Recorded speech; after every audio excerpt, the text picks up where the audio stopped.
there's there's a birthing process that occurs there because that tantric moment is also alchemic. Yeah. It brings something that wasn't there before into time and space, and that bridge. Yeah. It's an extraordinary bridge between the meditative state Mhm. of unity, no problem. Everything is deeply and fully content to Mhm. itself, Right. and 3, 2, 1.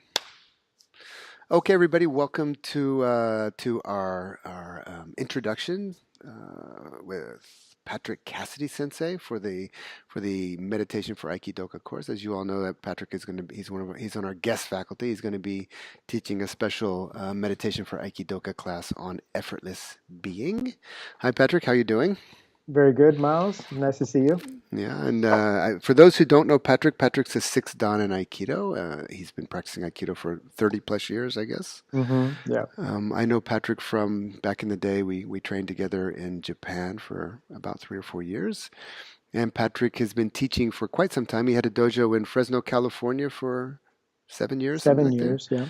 And then you did some world traveling from spiritual journeys for a year or Hmm. so. Then you ended up kind of settling back down in Montreux, Switzerland, where you have Aikido Montreux, Right. which is a thriving dojo in a beautiful part of Switzerland, and you have a wonderful community there, an Uchideshi program, and all that good stuff. And Patrick also teaches around seminars quite a bit in Europe, and I guess yearly also in the States. Hmm. So if you're somewhere around those areas, you can definitely have a chance to meet Patrick in person. But I'm happy that we're able to kind of bring him to you virtually for everybody who can't do that. And well, I could say so much more, but maybe we'll just kind of jump in, Patrick. How are you Sure. feeling about it? It's basically we're here to talk about meditation, Mm. and specifically our more kind of the niche that we went for is meditation for Aikidoka. And what are your Mhm. feelings on that? Well, it's interesting because it's 1:30 in the afternoon. We had our morning weapons class, and we have meditation after the morning weapons class, and we had breakfast with the students, and it was part of one of the discussions that came up was what is meditation? What's the goal of meditation? Hmm. And we were looking at that there is a paradox in meditation itself, and in the sense that meditation is often people choose to meditate because they want to kind of bring about some form of change in their life. They want to become more calm, more clear, more capable within their life story, their situation. Mm. And in an Aikido, that's many people who practice Aikido will attempt or can attempt to enter into meditation as a way to help support their Aikido practice. Mm. But in the end, what's ironic about the whole process of meditation is that you're actually stepping out of for me at least, my perspective on Hmm. meditation is Hmm. that there's a stepping out of that constant need to acquire and that fear of losing, that constant sense of progressing and wanting to move forward on your path. And the ultimate nature of meditation is the realization that what you are searching for is already inherently part Mm. of who you are. It's not So that fulfillment something is to be. something that fulfillment is something that exists in the future. You have to Right. practice hard to get there, and then you'll be then Exactly. everything will be wonderful. That's the idea that most people enter into Sure. Yeah. meditation, which is understandable. Mm. Nobody would start meditation if they were totally content Yeah. and at peace with their life. There'd be no reason. Right. So they enter into meditation with the desire to want to progress and to attain a certain goal. Hmm. They come to the realization that actually, in order to be able to discover what meditation is, they need to leave that stream of constantly wanting to get ahead, constantly wanting to move forward, because the discovery of the discovery that is unveiled in meditation is the realization that what you're searching for is already who you are, Hmm. is already fundamentally the ground of your being. And Mm. to come back to that requires a certain kind of effort. But then when you realize that, you realize that actually the effort you're making is getting in the way of realizing what you're striving to realize. And that's the place where the mind has some difficulty being able to comprehend, because it doesn't logically make sense that you're striving to get to some place that you already are. And the ground of Zen, the way meditation is framed in Vajrayana in Tibetan Buddhism and in Advaita Vedanta, Vedanta, right? the whole realization of who you are is it's like a joke. You're searching for something you already had. You're searching for something that actually you are that which you are searching for. So we find ourselves searching for that which is already present. Right. And that makes it difficult for the searching mind to actually attain its goal, because it actually is in its own way. So how does this apply? I mean, at a deep level, this is an extraordinary bit of news, and it requires us to take a conscious step back from identifying with the searching nature of our own mind, and being able to come back. Actually, not there's no coming back, but allow for the recognition of that which is always present to reveal itself to our conscious experience. That gets reflected in our bodies, that gets reflected in our minds, that gets reflected in our hearts, and we suddenly are feeling the impact of stepping out of that need, that constant I'm not enough and I need more. I have a problem and I need to fix it, or I'm at a lower level and I need to get to a higher level.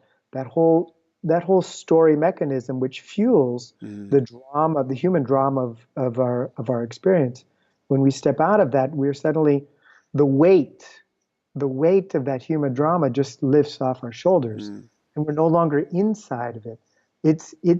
It's inside of us, and we're suddenly free in the sense that we see that which has always been present, but because we've been so enraptured by this story of I'm not enough and I need more, that we've failed to recognize it. So as we step out of, but what's ironic is it was that mechanism which stimulated you to start meditating in the first place.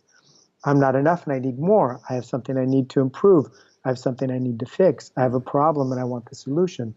So as we step back out of that, and we suddenly, oh my God, it was the whole search which was keeping me tied up in my historical drama, my past and my future, and my cultural conditioning, and the way I filtered and interpreted my whole experience. My whole interpretative and projective process that goes with that story is suddenly now seen, and seen from a perspective that has always been there. And that's in my experience, one of the main openings or perspectives that can descend on a person. It's not the result of a progressive process. Sorry, they're doing testing for the alarm system in the neighborhood. Thank God it's only tests. Yeah, I know. So anyway, By the way, that's normal for me. It's like everyday life in Tel Aviv. I wouldn't say so. I was like, oh yeah, it's just a normal sound. But there you are in Switzerland, silent Switzerland. Oh, but anyway. I guess there's other problems there. So that in a way that's like the mind that screams out, it's not enough, it's not present, Right. it's something needs to be done. Yep. And when we get drawn into that siren of the mind, that call of the mind, we get into the drama of needing to fix, needing to replace, or somehow find a solution external to us as a way to supplement or somehow finish us, to complete us. Yeah. And in that sense, when we practice Aikido from that place, we get that feeling, okay, I'm here, and slowly I'm getting to this place where I experience myself in better and better connection with my environment. And maybe someday, after lifetimes of practice, I will get to that highest evolutionary point where O Sensei said, I and the universe are one. Yeah. And that's that kind of progressive model. And I don't deny that there are things that happen on that progressive model which are very important, Mm. very essential, and and and uh, and key to manifesting who we are in time and space. But when we misunderstand that progressive model as being I am becoming more complete of myself, Mm. then we're identifying with something external to Yeah, our being, yeah. And and we're in a that's where some and we're in a constant state of doing to exactly move towards some state of being, and we're just missing the fact that the state of being is here all the time. already. Yeah, and it And can so you can flip both ways, by the way, because this, because there is the gradual path where things develop over time. It's also in Aikido and in meditation, it's the same. Even somebody who's doing Zen, you can see from the externally, you can see their practice develop over time, but the idea is to get more into the direct moment to connect with what's happening here and now, always already present. that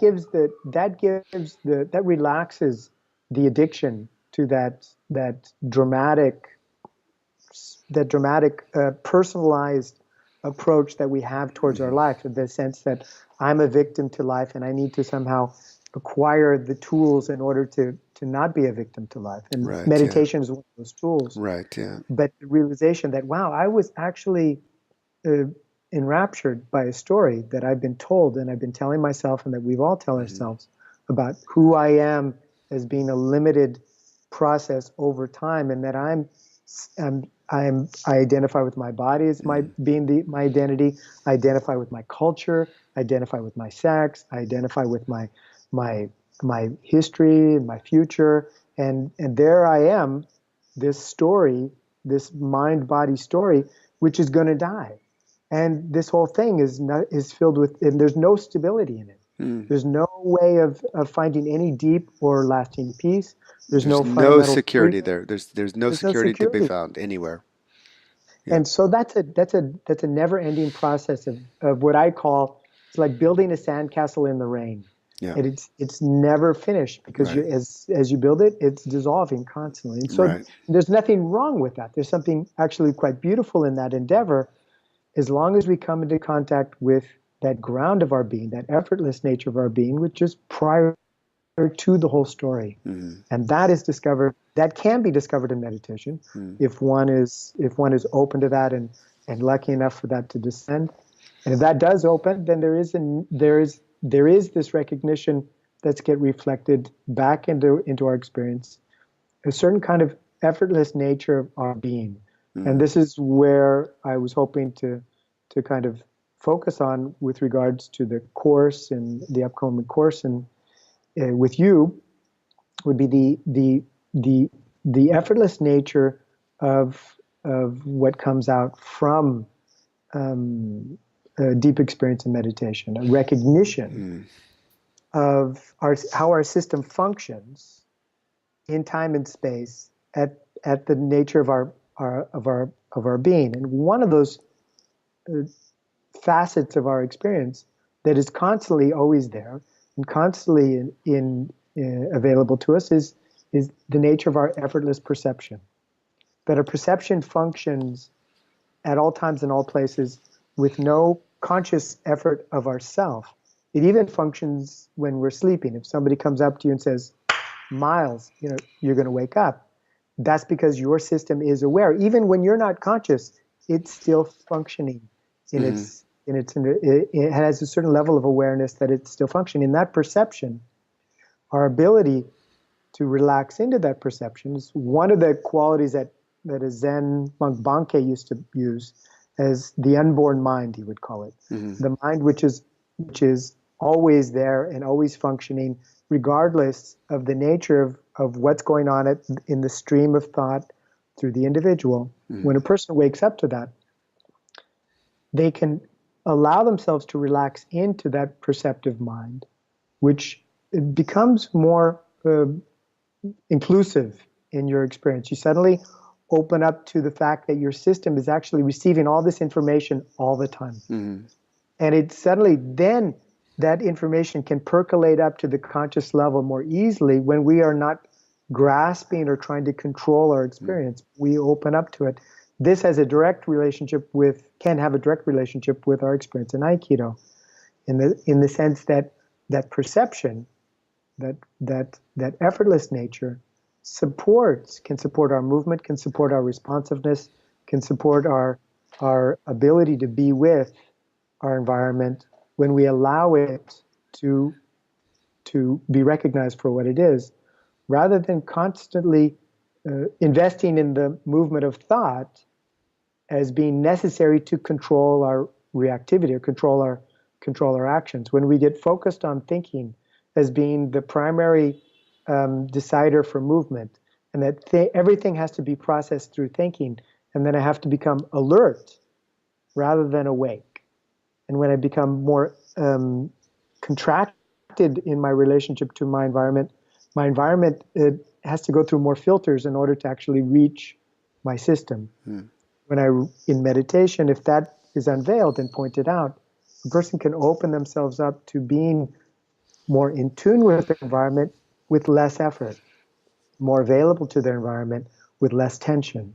And that availability to the environment with less tension directly supports the capacity to respond to the environment, which vis-a-vis in the Aikido means being able to move in relationship to our partners. Okay, And so hang on a second, because I'm trying to look for a place to jump in here, because sure, you actually covered some really what do you say, crucial stuff, and I want to kind of go back yeah, and just a little bit of a reframe, because a lot of the students here are some people have a long-term meditation practice already, people in this mm, course.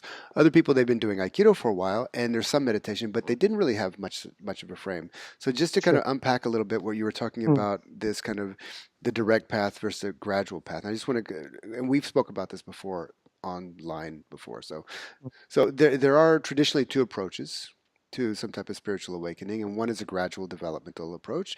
The other is the direct path, mm, and they both have their well, I guess they both, when they're pure, when they're good, they're good. They can both have their shadow or their kind of misuse.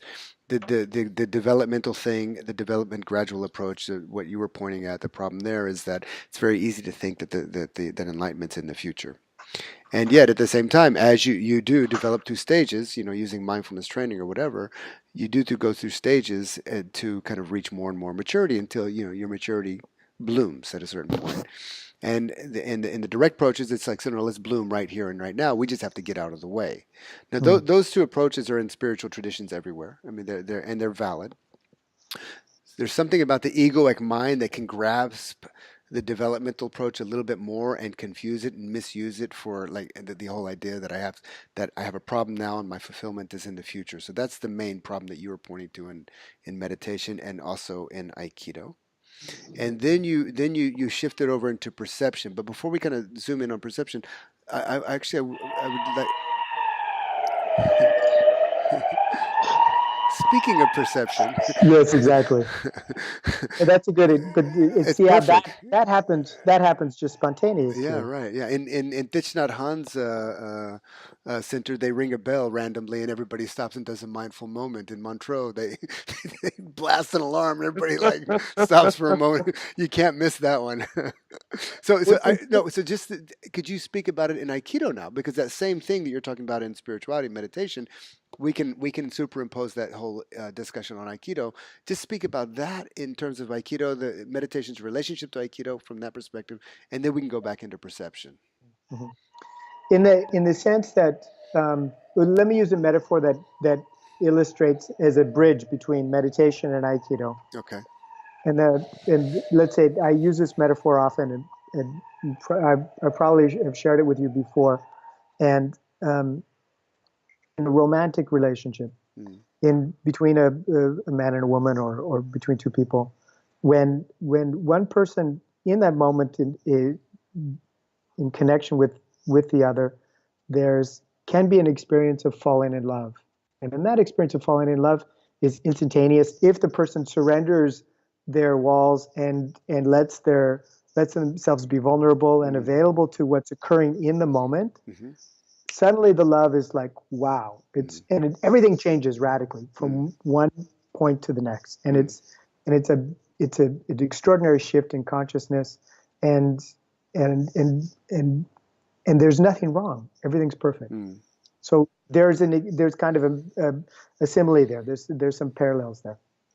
That falling in love does not necessarily mean that you're going to be a good romantic partner, a good life partner. Mm. That may take still some maturity Mm-hmm. to acquire the skills to function partnership, to pay bills, to take care of your end of the partnership, your end of the relationship in a way which is clear, transparent, trustworthy, and mature. And so these two things, both the shift in consciousness and the development of the individual, are parallel tracks. Mm-hmm. Now, where we get screwed up is that if the person thinks, well, it's the beginning of our relationship. I don't love you now, but let's live together for 20 years, and then at the end of 20 years, Sure. I love you. And Right. of course, That agenda, having that yeah, notion that that's what's going to yeah, happen, can screw it up. exactly. And Yeah. maybe that will work in the old, Well, that could happen, but it having could happen. projecting that notion is Yeah, problematic because it yeah, could also not happen. exactly.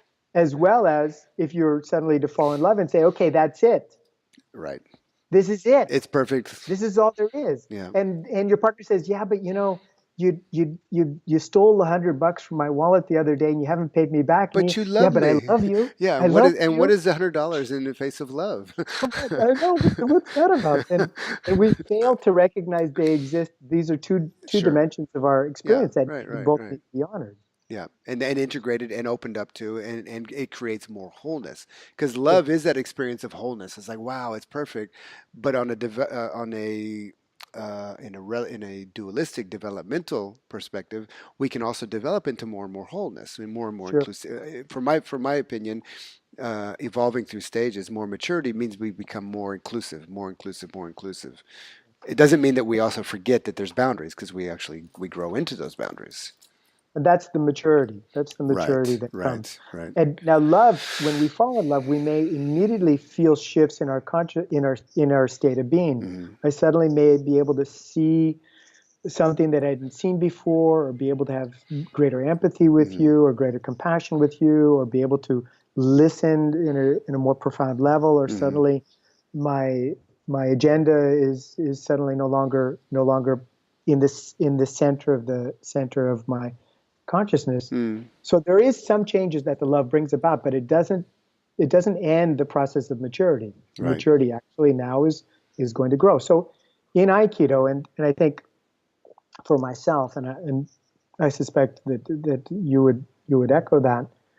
There are the Aikido teachers that say when the first student comes in and says, "Okay, you don't have Aikido. You don't know Aikido. You're not connected with Aikido. I will give that to you. I will slowly, through practice and Yeah. techniques, I will Yeah. give you, and slowly you're going to get closer and closer and closer to this feeling of being one with your environment, one with the world. You're going to Mm-hmm. be you're going to be more centered, you're going to be more connected, but it's going to come from me. Mm-hmm. And the knowledge is going to come from me, and I will give that knowledge to you, and you will grow in a way that will allow you to later on realize that. This creates kind of for me, it's not really true. It's basically, it's like somebody saying that I will give you the experience of love, or that you don't have love within your system. You need to get it from me. There's something inherent in Aikido that's already existing in every person who walks through the door. And from my perspective as a teacher, it's important to point that out. Say, what you're searching for is already within you. And what this practice will do will allow you to connect with that, and then to give it greater space inside your system so it has fuller expression through your life. And your system will then reflect that greater perspective and develop and grow into a um, greater manifestation of that inherent nature that already exists inside of you. Mm-hmm. This is parallels meditation exactly. Right. That what we are searching for is already within us, and the nature of Aikido, that holistic, harmonious relationship with the world around us, exists in the movement of the cosmos, exists in the movement of water flowing down a mountain, exists in our natural world, and we're part of that. And we we contain that inherent intelligence which functions in what I would call the spirit of Aiki. Mm. And when you open up a person to that through a connective exercise or dropping into a state of love, then their system can reflect those principles almost immediately in a jiwaza, Mm. in a place where their mind doesn't have to control and they only need to relate to the context of the relationship or the source of who they are or a universal nature of who they are. And if the teacher can point that out and they can open and become accessible to that, suddenly their system is moving in perfect relationship. And you and I both know that it can be extraordinary to see a beginner who drops into that Mm-hmm. and to express that. And it's like, wow, that's amazing. And where an advanced person, a black belt, Nidan Sandan, who doesn't make themselves available to the moment, struggles with that same exercise. So Or they're so entrenched in their technical skill that they can't let it go. That they can't go. because the technique may even be a channel for a certain amount of that kind of universal principle, Sure. but it doesn't exist outside of that form. They haven't opened up to the point where it hasn't flipped yet. The principle hasn't become the ground of being. Right. The Yeah. technique is, and you get little spurts at best of the principle. Yeah. Yeah. So in a way, So they're there's something conditioned and about attached. yeah, there's something about the mental faculty needing to let go of control Hmm. of the process so that the emotional intelligence, the physical intelligence, and the universal intelligence can flow and function through the system. When I say system, I mean the mind body heart system Hmm. in a way that is naturally appropriate and congruent with the moment, which exists in every human being if that human being can consciously allow that to be expressed. But this It is may be the expressed, maybe expressed at a small amount, yeah, maybe expressed at a great amount, sure. maybe expressed in a large amount, all dependent on the ability of the individual to functionally let go of their holding patterns or their contractions in relationship to their experience. You're right. And the thing there is actually you have to when letting go in relationship, especially Yeah. conflictual relationship, means being vulnerable. Yes. And here Yeah. we are practicing martial arts to become a kind of a big bad, whatever, a strong, protected warrior, whatever. And we're actually it doesn't compute with the part of the brain, especially the caveman part of the brain who's triggered in Right. conflict.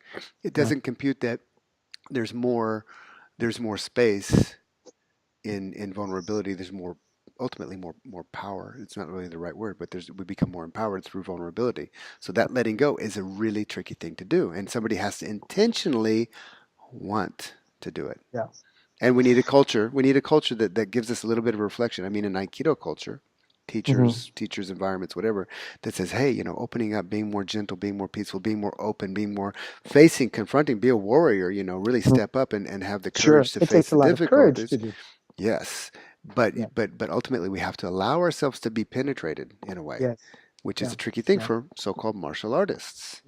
But it takes a huge amount of courage to be that vulnerable in the face of that conflict and to operate in that shift in perspective. And this is probably one of the more key aspects of the link between meditation and Aikido, because in meditation it's the dissolving of the holding patterns which isolate me from the world around Right, that creates that kind of frozen sense of self in time and space. right, And as meditation drops and I question those boundaries, I question those ideas of myself, I open to a larger sense of being more awake rather than a thing which is awake.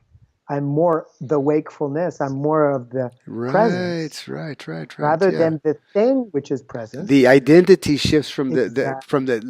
if we say it in Aikido, from the centering that comes through my kotegaeshi Yeah, to centering that can express, for example, kotegaeshi. It might be one of the sure, expressions of a sure. universal principle, and it could be a spontaneous expression. Right. So that flip is really the shift of the identity from material or egoic to spiritual or non-material. Yes, right.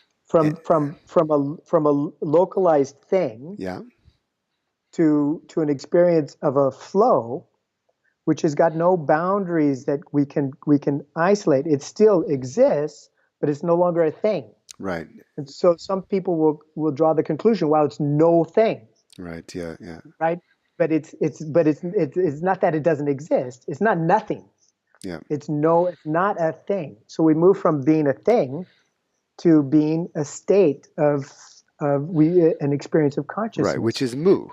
Oh, yeah, it's Mu, mu. mu and mushin, right? Exactly. Which is one Yes, of the modules that we worked on, and it's a powerful module because really shifting into this non-conceptual relationship that is has no boundaries, yes, that moves into yes. unity consciousness to give it a name, or to moves into wholeness to give it a name, is very different than no thing, nothing. Yeah, It's exactly. it's not a Right. negativistic nothingness.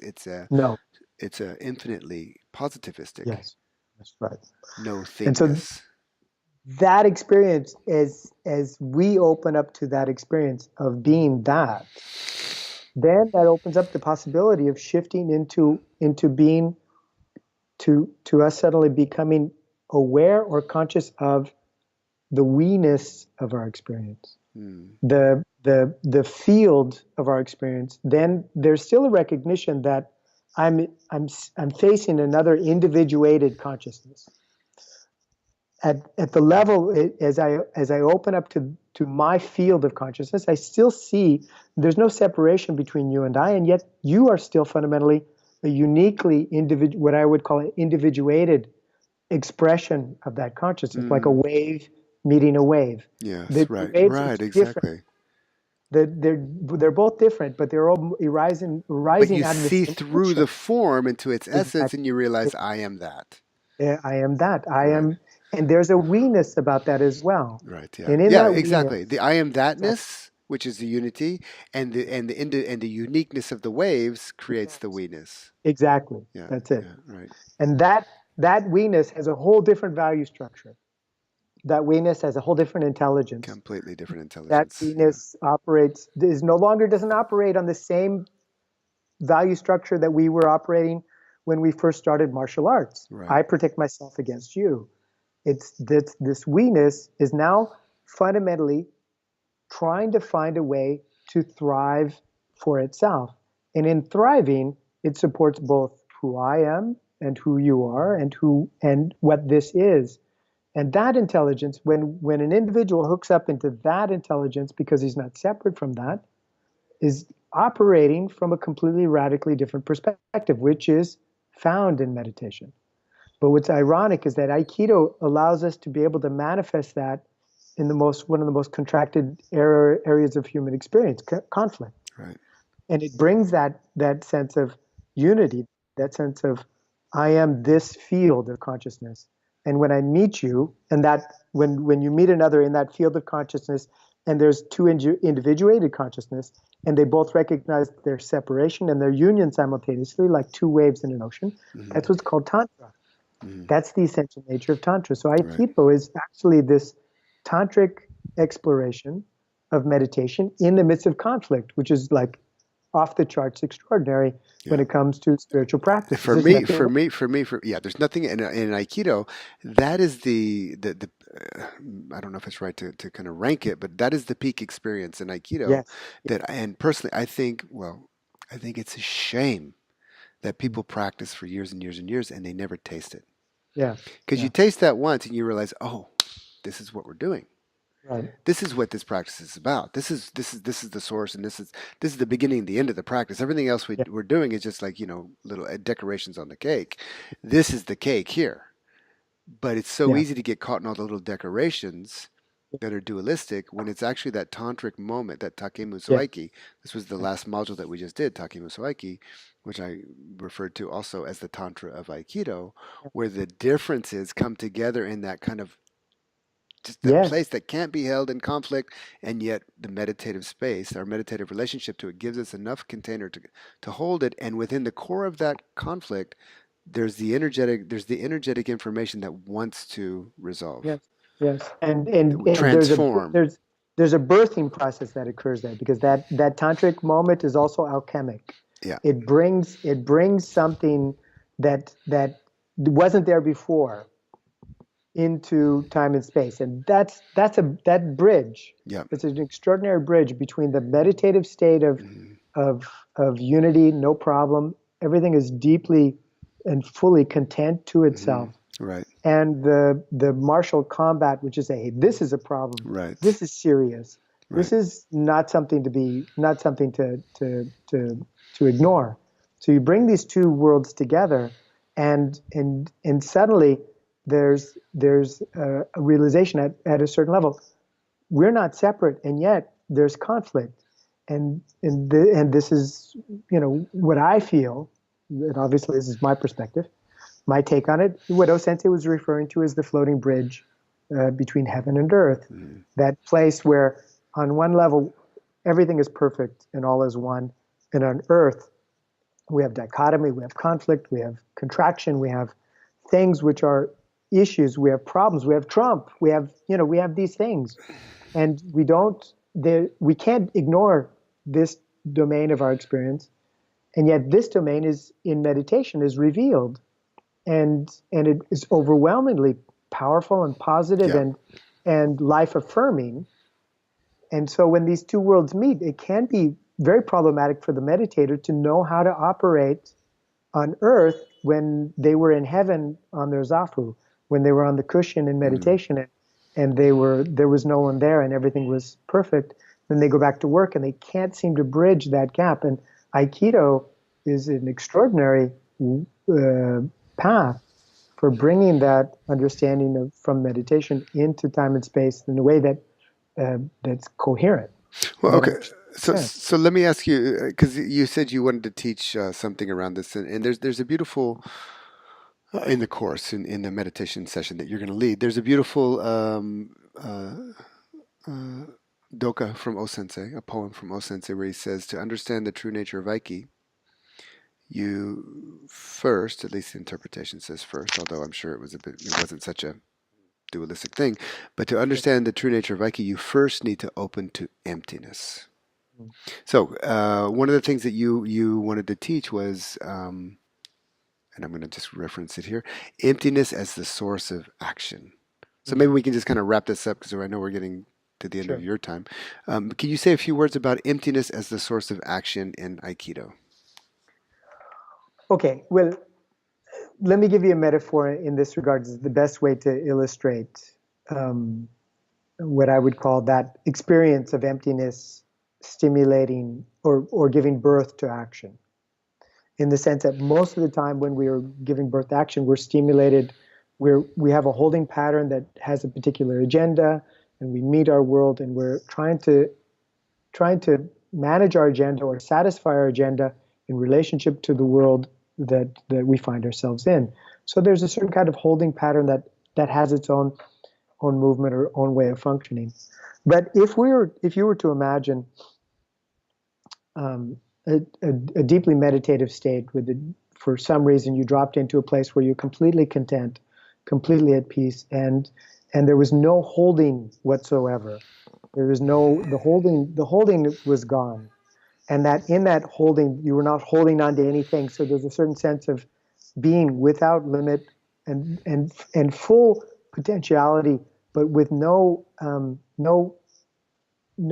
sense of anything missing, no sense of any insufficiency or any dissatisfaction, completely Mm. and deeply content, deeply life satisfied. Excuse me.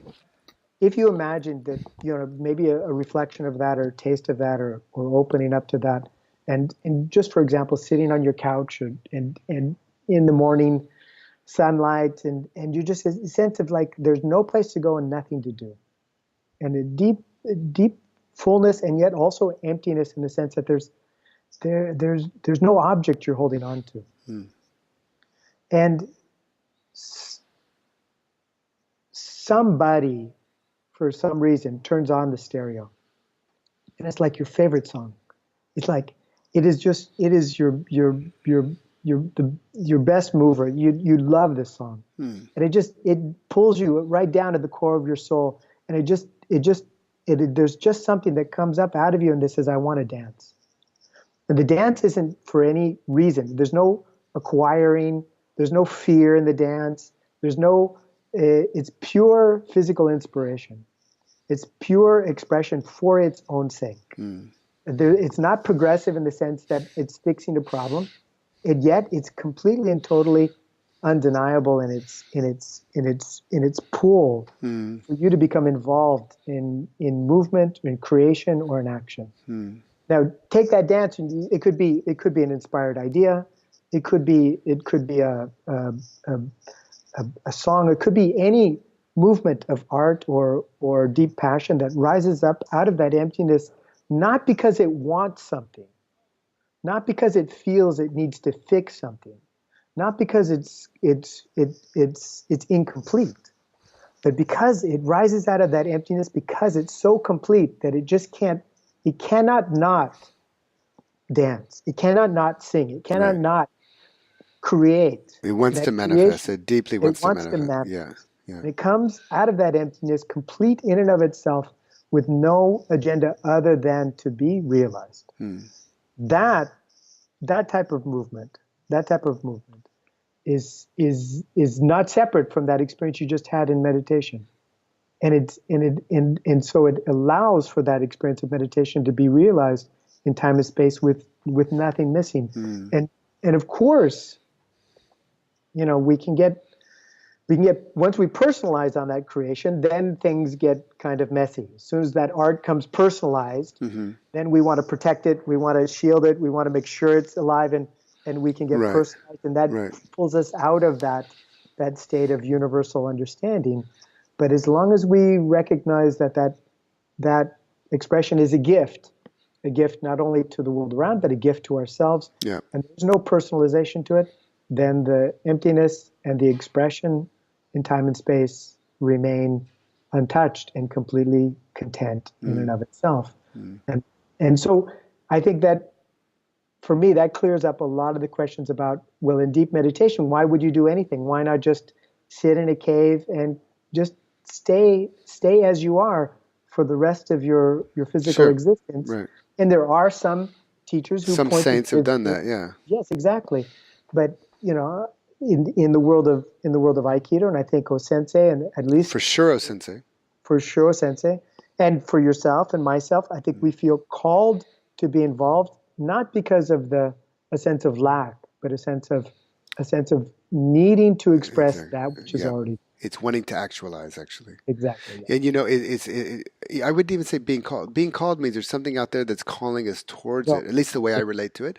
sure. Whereas it's something that compels us Yes, inwardly. that's what. And Yes, it's this, we could look at the Buddha, and we could also look at O Sensei. The Buddha, he did have, like you said, he did have his perfect enlightenment. He sat under the Bodhi tree. He could have stayed for the next 35 years and been fine, but in his mind's eye, he saw the suffering in the world, and he was compelled to help, yeah, to bring yeah, the Dharma, to yeah. bring the medicine to the people who were suffering. Right. O Sensei, he had his awakening experience. He realized Buddha was love, and he just wanted to, Share it. he said on his deathbed, apparently, Mhm. it's from what I hear, that Aikido is for the world. You know, Yeah, go forth and spread Aikido in the world because he wants everybody to get this message. And it is, it was coming out of world war torn Japan into the modern age. And peace was something that's like back then they thought we were past wars. Now we're going to move towards peace. Aikido is the perfect vehicle.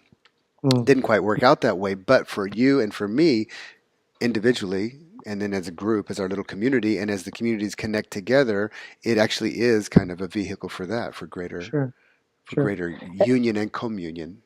Yeah.